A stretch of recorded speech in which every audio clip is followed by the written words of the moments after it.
ඊ එකපාරට දරුවෙක්ගෙන් කෝල් එකක් එනවාද රියසල් එන්න වෙන්නේ නැහැයි කියලා අම්මට කරදරයක් කියලා. ඊට පස්සේ මං ඊ වැඩ ගොඩක් තිබ්බ නිසා අද උදේ නිදහසේ කෝල් එකක් ගත්තා අම්මට කොහොමද කියලා බලන්න මොකද්ද උනේ කියලා බලන්න.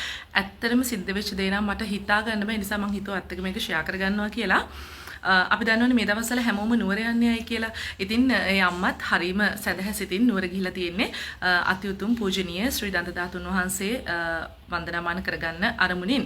ඊට පස්සේ පැය 45ක් විතර මේ අම්මා පොලිමේ ඉඳලා ඊට පස්සේ ශරීර කෘත්‍යයක් කරගන්න පොඩ්ඩක් එහෙට මෙහෙට වෙලා නැවතත් එනකොට ඉස්සරහයි පිටිපස්සේ පොලිමේ ඉඳපු ඒ වටේ ඉඳපු තවත් අම්මලා කීප දෙනෙක් ආවට පස්සේ හරීම කැත විදිහට නරක වචන වලින් කියලා ඔයා කොහොමද පොලිම් පයින්නේ? ඔයා මෙතන නෙමෙයි යන්න කලින් හිටියේ.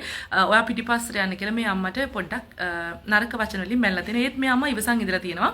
ඊට පස්සේ වතුර බෝතල් බෙදන්න කට්ටියක් ඇවිල්ලා තිනවා. ඊට පස්සෙත් මේ අම්මා වතුර බෝතලයක් ගන්නකොට අන්තිම ඒ කියන්නේ ඒගොල්ලෝ අන්තිම ටික තමයි බෙද බෙද ඉඳලා තියෙන්නේ.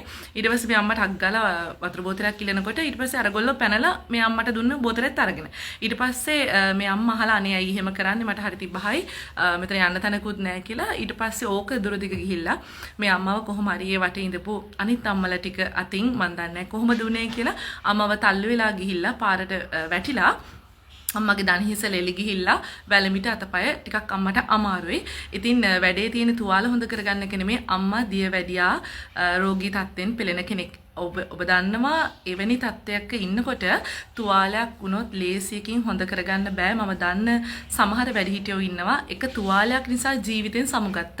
ඉතින් ඒ නිසා මේ වෙන විටත් අය ප්‍රතිකාර ගනිමින් පවතිනවා. ඒ වගේම තමයි අපේ කුරුණෑගල නුවර පැත්තේ අපේ ළමයි සෙට් එකක් ඊයේ ගියා බත් පාර්සල් දහස් ගණනක් දෙන්න. එතකොට මට ඊයේ ඇඩ්වාන්ස් කෝස් එකේ රියසල් නිසා මට යන්න උන් නැහැ. ඉතින් මම කිව්වා මට ෆොටෝස් වීඩියෝස් එවන්න කියලා. එව්වට පස්සේ ඇත්තමයි පුදුම කලකිරීමක් මට ආවේ. මුළු පාරවල් ලොක්කොගෙම කුණු දාලා කුණු උඩින් තමයි මිනිස්සු යන්නේ. ඉතින් මට මතක් වුණේ මෙන්න මේකයි. අති උතුම් ශ්‍රී සද්ධර්මය දේශනා කරපු මුකෙන් ඒ දන්ත ධාතුන් වහන්සේ මේ තරම් විශේෂ වෙන්නේ ඇයි?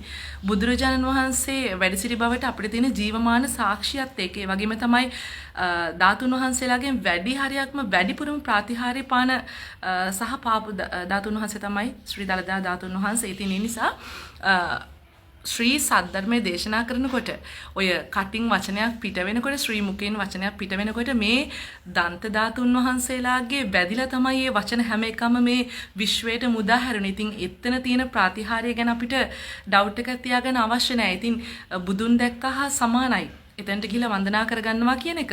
නමුත් බුදුරජාණන් වහන්සේ වරක දේශනා කරනවා මහරහතන් වහන්සේ නමකට මාව දුටුවා හා සමානයි මගේ බුද්ධ දර්ශනය කෙනෙක් දැක්කොත්. ඒ නිසා ආමිස පූජා කරන්න ගිහිල්ලා පින් කරන්න ගිහිල්ලා පව් කරගන්න එපා. දෙයනේ හිත තමයි හැම දෙයකම. ඒකත් බුදුරජාණන් වහන්සේ දේශනා කළා තියෙනවා. චේතනහම් භික්කවේ කමං වදාමි. චේතනාව තමයි සිතුවිල්ල තමයි කර්මය බවට පත් වෙන නිසා පින් කරන්න ගිහිල්ලා මහත්ඵල පින් කරගන්න ගිහිල්ලා මහා පව් කරගන්න එපා කියලා තාදරෙන් ඉල්ලනවා.